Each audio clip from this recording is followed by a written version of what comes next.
Talking Point on News Talk 106 to 108.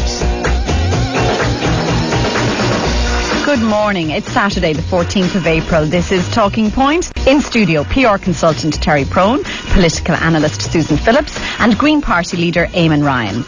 But Susan, is this just about people not liking the fact that journalists catch them out and call them to account? Well, I'd be more inclined to take Eamon's point about bias. And, journalists, they like to pick through the private lives of politicians to titillate the public. But that same public aren't always able to pick through the private lives of the reporters. For example, and I'll give you a good example, the Middle East correspondent for the Irish Times is a lady called Michael Jansen.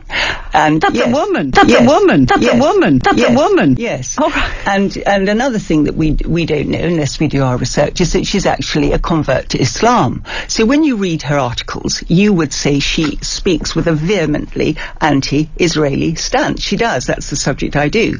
And you'd say, well, she says she gets her information from middle of the road, I suppose, events, but actually she quotes Hamas liberally, and everything that she says would lead you to believe that she has a one-sided approach, which is an anti-Israeli approach. Now, she's entitled to do that, but that is her bias. But we, the readers, we aren't allowed to know that. We're not allowed to pick through and say, well, why does she have that bias?